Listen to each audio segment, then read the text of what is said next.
Hey everybody, I've been gone for a while. I apologize for that. There was something personal going on that required a lot of attention. So I am back now, and I know it's been a long time. It's been a very long time. But now we are back to the books.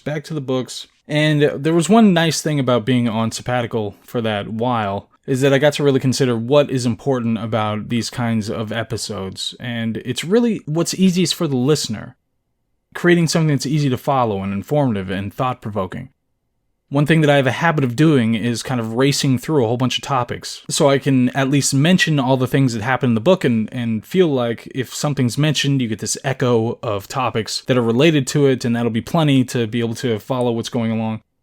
When in reality, it's much more difficult to just trim the content of the episode down and include the things that are most important. If somebody wants to go read the book, they can go read the book. So that's what I'm going to try to do, is try to make it as easy to follow and rearrange things in an organized way as opposed to just racing through the topics of the book so that you get kind of a disordered, associative understanding of what's in there. In this case, we have a book called Manhood. Now, we didn't arrive fully formed in our present state. We carry in our DNA both the legacy and detritus of millions of our ancestors. Some of our inheritances are useful, some are dangerous, and some are vital. Josh Hawley, the author of the book, is a senator from the great state of Missouri since 2019. We previously read his other book, The Tyranny of Big Tech, and as always, the writings of any politician I approach with one auspicious and one drooping eye. Generally, they politify, I'm going to make up a word, their writings to make it as sanitized as possible, and thus uninteresting to their supporters and detractors. But Hawley's onto something here. Though it's sad how much we have to be forced to acknowledge our history nowadays, there are things that are useful to consider in this work. So as always, it's good to say that again. We will look at the contents of the book, we will do an analysis where we talk about the value of the book, how good it is, and then we will wrap it into a bigger, wider understanding of the world. So Manhood by Josh Hawley, Senator Josh Hawley. The best way to generally describe this, I'm going to give you a full outline of the book first, and then we'll kind of zoom in on a couple of the points here. The book is structured with timeless truths that have biblical underpinnings. So one thing that he's really focused on is a lot of these very timeless ideas about manhood, and then he'll attach some kind of biblical story or verse or idea to that timeless truth. And then he adds also informative life experiences. So there are things related to, say, a grandfather that was awe-inspiring to him, that was his favorite grandfather, who had an incredible work ethic and a great personality and somebody who he loved dearly, as an example of what a man should be. And he'll talk about his family and things that are going on in his family and how he raises his kids. There's one anecdote related to some children that got lost in the woods. They were playing as part of a birthday party, and they were all outside, and there were a whole bunch of them. And some of them had gone a little too far and got lost. And so the adults, Holly and one of the other parents, they went out looking for the kids. And they found Josh Hawley's son, who's with some other kids. But the son was saying that we lost the other people, and I'm trying to find them. I'm looking around for them. And Hawley said, okay, well, you guys go back and we'll take care of this and go find the kids. And his son said, no, I am going to do this. It is my charge. It is my duty. I don't think he used those words, but it is my duty to find these kids because I was the one who lost them. So this is a moment in Josh Hawley's raising of his children where he finds, an expression of what manhood is supposed to be. So the criticism of the book, as you can imagine, it's mostly politically tinged. It's the kind that you might expect. Like, one decried the fetishization of choice. So that phrase, to fetishize choice, because he was talking about that so much within the book that it made a fetish out of it, one reviewer who was critical said. And one of the things that I saw with most of the reviewers, especially who are on the other side of the political spectrum, was that there was this almost religious evasion of substantive ideas. Like, they didn't substantively respond to the ideas that he was putting forth, like why this aspect of manhood is a bad thing, or why it was never an aspect of manhood, or something like that. It was mostly, almost exclusively from what I read anyway, a lot of emotional reaction, politically based reaction that just reference current political topics, and rife with name-calling and non-sequiturs. The same reviewer said, the Epicurean liberals of his imagination are invested in self-gratification, and he is invested in self-improvement. Both are invested in the self. And so this is supposed to be some kind of gotcha, without acknowledging the very chasm-like difference between self-gratification and self-improvement when it comes to what those mean morally, and whether those are good for people or not, and good for society at large or not. But it's mostly that kind of very narrow criticism. Now, obviously, if you want to find legitimate criticism that you can trust, then look for conservatives who have critical things to say, and that'll most likely be closer to the mark when it comes to valid criticisms of the book. Ideologically, really, Manhood is in opposition to what leftism stands for, at least as the leftism is expressed nowadays, but even just the logical conclusion of what the ideology states. The whole archetype of manhood is contrary to the present liberal orthodoxy. So that doesn't mean that the book is good, or that it's uniquely insightful, or especially intellectual, or anything like that. At the end of the day, there are a lot of things in the midst of it that are just expressing things that we know, but have been kind of conditioned to reject to all of our detriment. So this section I titled Epicureanism versus Manhood. This is kind of the general structure of what he's looking at, is the dichotomy of what he calls Epicureanism, which is representative of a leftist approach to what manhood is and what life is supposed to be. And Epicureanism suggests that it's about self-gratification. That's the highest good that you can have, is to gratify yourself. So whatever means of expressing that or achieving that, then that is the good thing. Manhood is about self-sacrifice. So on the one side, it's about getting as much for yourself as humanly possible without regard to what's going on with other people. On the manhood side, it's about sacrificing oneself for a greater good and for others. So on this reading, manhood isn't merely bestowed biologically. It's not that anybody who happens to be a man is exhibiting manhood. It's something that must be earned. And one way he points this out is the Roman word for manliness actually means virtue. So it's about achieving that virtue over time and through your actions, and that's what makes you a man. And representative of this, he looks at a few different people. A couple that are important to put up against each other are Teddy Roosevelt and Jean-Jacques Rousseau. So Teddy Roosevelt represents this deep responsibility as a man that you have to confront evil, to protect people, and to make promises and live by those promises. And Jean-Jacques Rousseau is representative of the other side, which represents deciding your own values, and the kind of modern idea of the relentless criticism of all that exists, the postmodernists and the communist ideals that are today's gospel. And Rousseau himself abandoned all 5 of his children, so he lived by his principles, or lack thereof. And the idea that manhood is toxic, that there's something wrong with it, and it needs to be abated, and that's the only good that can come of it.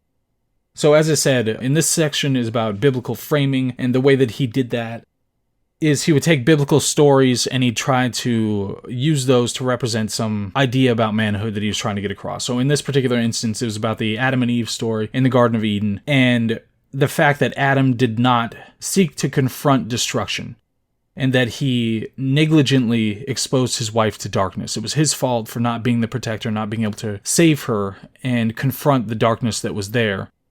And then he flees responsibility, and that's what leads to the fall of man and everything that comes thereafter. So, not to simply criticize, he actually provides answers about what men should be. And he suggests that men are charged to lead or rule and exhibit initiative. But importantly, the Bible rebukes men who use power to dominate or belittle. So you have to lead or rule, but you cannot use that power to dominate or belittle. And this is a very important point. And the true male self is only found in relationship to another. It's not something that you can achieve on your own. Also, that marriage is foundational. Every man is called to marriage. And that fatherhood requires self-denial. And this is an idea that's very important to get across and accept, is that to be a good father, you have to be willing to deny oneself and the things that you want personally and independently. You have to deny yourself to be able to support your children and your family in the right way. So the leftist man, as described by Hawley, is one that is free to construct one's own identity. So there are no guide rails, there are no guides, there are no moral or eternal precepts that people have to follow. It's just you figure out what your identity is, and your life is for you. You don't give it for anybody else. It's not meant to support or protect or defend or benefit anybody else. One person that he references around this time is Andrew Tate, suggests that Andrew Tate's approach to manhood is a perversion. Anybody who doesn't know who Andrew Tate is, they probably do by now, but he is somebody who online preaches kind of about the Epicurean aspect while also supporting certain aspects of manliness. So it's kind of stripped down aspects of manliness so that you can achieve things like getting a lot of money and being with a lot of women. But Hawley suggests that this is a child pretending to be a man. It's still about yourself. It's still about just gratifying yourself, getting things for yourself. It's just using the trappings of manhood to be able to do that. So one thing, again, about just kind of the leftist perspective on men is that it suggests that love is an adventure in self-expression, when, by Hawley's account, love should be an adventure in self-giving. And he references pornography in general and how high use for pornography is mostly amongst non-dating men, and that it's perverting the entire means and structure around relationships and what men are and what women are and everything else. The next section is called Warrior, and these are kinds of ideas that are related to what men need to be and what they need to be willing to do when they're trying to be the correct kind of man. So every man is called to confront challenges. And that means seek them out and find challenges so they can be confronted, not just defend against the challenges that come your way. The leftist side calls for men to abandon competition and stoicism, be more emotional. There's this American Medical Association article that he referenced that was talking about how terrible masculinity is in general. And in schools, how boys are much more likely to be punished for not sitting for, however many 8 hours straight being quiet, and how schools prevent the kind of rough play. And we talked about rough and tumble play in the context of Jaak Panksepp's book, when it talks about psychology and how important it is to be able to have that. And so this has prevented a lot, especially today, when it comes to boys in classrooms and at school. And a lot of the things that are being implemented related to school and teaching is one of the reasons that there was a 71% increase in 20 years of male high school seniors saying they don't like school. So a 71% increase of them saying they don't like school. And a lot of this, it makes perfect sense, is attributable to all of the kind of anti-male, anti-masculinity methods that are being used in classrooms today. So, and this was actually one of the bigger ideas that came out of this, is that the left wants androgynous men who are committed to expression of self and consumerism. And the one thing that makes perfect sense of this is that consumerism is directly attached to expression of self. One of the biggest things that it does is says that all the ways that you express yourself are via you paying us for various things. So whatever it happens to be, a soft drink or a movie or clothing or makeup or anything else, those are expressions of self, and therefore you have to engage in consumerism to be able to do that. So the more that it is emphasized that people focus on the expression of themselves and not community and not family and not other things that don't require as much consumerism, that's a benefit to consumerism. That's a benefit to corporations. That's a benefit to people who are at the highest ends of capitalism. So you can now see why there's such an allegiance between former enemies and now just happy bedfellows when it comes to the largest corporations in the country and leftist ideology. The expression of self is a means to get people to be more thorough consumers.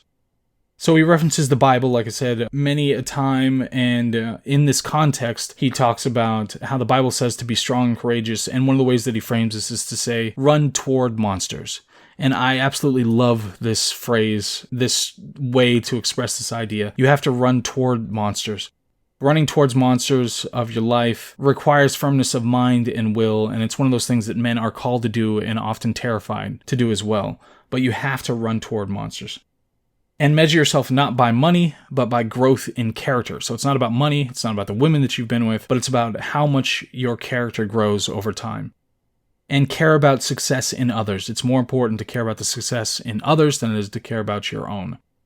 And loss gives life. This was one of those that he referenced things about athletes. There's a study that suggested that the most talented athletes had been through more significant trauma on their way up to get to the point that they're at. So that the more trauma that you experience, the more likely you're going to be a more capable athlete. And he suggests this in the same way. You run towards monsters, you survive, you conquer, and that's going to make you the better athlete when it comes to life and manhood. Give more than you take. And there was a whole section here that was about work and how important work is, how work is a good thing, and that there's no actual work that is beneath you. Whatever the work is, it's not beneath you. It's noble to do any kind of work. You have to reject dependency. Of course, that's one thing that is epidemic nowadays, dependency on parents or on government. And one of the things that they do, psychologically, just imagine what this means, is that the government suggests that a check is equal to a man. So one thing that happened through the 60s and when it became the norm for the government to talk about how we are going to be the ones to be the caretakers of these families, is that it's saying that you can totally replace a man just with a check. There's just a check. The amount might change here and there, but you replace it with a check, and you've got everything equivalent to a man. And the whole point is that a man provides an entire constellation of things well beyond the resources that they might provide to a family. And so that reduction of men to just that, per the government, is one of the most destructive ideologies that has come forth, in the last 60 years. King. This section is about the lofty expectations that we ought to have for men in general, that men have, period. Hawley mostly treats these things as self-evident and absolute. He doesn't treat these things as something that we create or we produce or we suggest to each other. These things are absolute that we need to be. So every man is meant to be a king. The problem today is not that there are too many men who are trying to lead, it's that there are too few. You have to suborn your own interests for a greater purpose. Previously, we had all these guides, throughout the community, when it came to our parents, when it came to other men in our lives, when it came to antiquity and everything else. Those were guides that we used to be able to navigate through this life. And today, we are telling everybody, you just figure it out. Whatever you are, whatever you come out as, you just figure it out. There are no guides, there are no suggestions, no moral precepts that are trying to take you in the correct direction. Nothing that we've learned through the course of several million years of evolution that we have to impart to you. You just figure it out yourself. Huge big part of this, and this is why this section is about king, is called king, is that self-governance requires self-mastery and virtue. Teddy Roosevelt said, "We rule ourselves, therefore have responsibility of sovereigns, not subjects." So right now, we are acting as subjects and not sovereigns. If we are engaged in self-rule, we have to act with the responsibility, the wisdom, and the clarity of sovereigns. So you have to embrace that call to character. So that is the book itself. That's most of what he discusses in the book. Like I said, it's pretty short, something you can read in one sitting. To move on to the analysis, here are the kind of qualities of the book, or lack thereof. It's a short book. It is very short, so there's not a whole lot of groundbreaking ideas that are coming out of this, but there are some that are put in very resonant and important ways, and I can't tell you how much I appreciate those. It's heavily in biblical precepts, and one thing that I've certainly been thinking about recently is how to maintain that religious and moral adherence and show respect to biblical traditions and deep wisdom traditions without having to rely on just kind of your base biblical precepts as a means of authority or a means of structuring the way that we talk about these things. There's got to be some other kind of way that we can use these moral precepts and we can get them ingrained and established without having to appeal to explicit passages in the Bible or biblical authority. That said, I would certainly rather have those biblical authorities and appeal to those than what we currently have and just kind of leave it all up in the ether and hope that it all works out. So I will happily redact and just rely on biblical authority if that's the only thing that's going to work here. And it represents and expresses many deep wisdom traditions that are really important. A lot of things that we talked about when it comes to what a man should be doing, things like we rule over ourselves, and so we have a responsibility of sovereigns, not subjects. That's something that everybody should take to heart and be able to do that. Rejecting dependency, that work is good. In and of itself, work is good. To have something to do, and to do it, whatever that work happens to be. It's not degrading to go do this job or that job. Any kind of work is dignified and important. And the idea of connecting self-expression to consumerism, and that there's such an emphasis on that because it makes you an atom, it makes you alone and by yourself and not having the kinds of connections that would give you support outside of the government. or your consumer identity, and it forces you to be a consumer. It says that you have to express yourself, so go come out, buy all these things, and this is what's going to make you happy, because it's an expression of self. And this, of course, has had the opposite effect long term. And the fact that the most fundamental thing about manhood is being able to sacrifice oneself. And that's the whole point, is that you're able to sacrifice yourself. Those are very deep wisdom traditions that needed to be reset at this point in history. I mean, the book very sincerely calls for men to live up to these lofty expectations. And there are a lot of things about his family that I thought underpinned and lent credibility to his sincerity in bringing these things up. So big picture-wise, there's a difference between men and women. Men have abdicated their duties slowly for decades. That's what's been happening. That's the story of the 20th century. Is that after men exerted themselves in the way that Nietzsche predicted throughout the mid-20th century, and we had so many scares, then there was this rebuttal, this reaction to that pushed men to be weaker and more effeminate and not engage in the kind of vocation that they were called to engage in for all the rest of history. So there's some kind of a broad arc that makes sense of it, that there was that pendulum swing after the middle of the 20th century that seemed to be an expression of masculine tendencies. But there are the positive aspects of masculinity, of manhood, the things that we went through in the book, that are not just good, but they are vital. They are absolutely necessary to be able to maintain a kind of functional civilization. We right now are at the peak moment of male weakness likely in all of history. Collectively, we're probably at the weakest point that we've ever been. We have a lot of power interests in these kind of oligarchies, in these corporations, in these political insiders and elites that are trying to create a power vacuum and take advantage of it. And it's to the benefit of these elites to infantilize the public, to encourage weakness, and encourage dependency in men and women on what they're offering. So this kind of a message is important well beyond, what kind of politics are going on right now and whether you're on one side or the other. This message is extremely important. I mean, everything that men should be is about self-sacrifice for a good cause. That's everything that should be going on in their brains at any time. Not playing video games, not seeing the next naked hot girl, and especially not nullifying the entire range of human adventure and relationships and courting and emotional connection and all that by just imbibing this stuff digitally and ruining yourself on that basis. But everything you should be doing is, okay, how can I make that kind of sacrifice for a greater cause than what I am? Luckily, to the benefit of all of us, we have an incredible, a great, and powerful oligarchy that we are battling against at this point in history. It's an amazing enemy and an even more amazing opportunity for everybody who needs to reinstitute those civilization-building tendencies. So, That is the book, and that is the first one back in a very long time. Let me know if you have read this thing. The next book that we are going to be reading is going to be Vivek Ramaswamy's book, Capitalist Punishment, so it's going to be a little economics, a little politics, but he's a very interesting presidential candidate, so I wanted to get this out of the way right now so we have a better understanding of who he is as a candidate. And then likely after that, it's going to be Life 3.0 by Max Tegmark.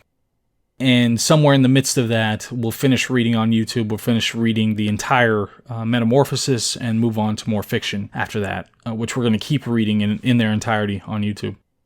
So I I hope all is well.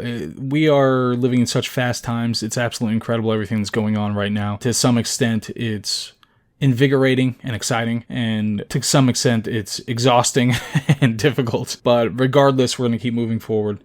And I hope to see you on the next one. All right, bye.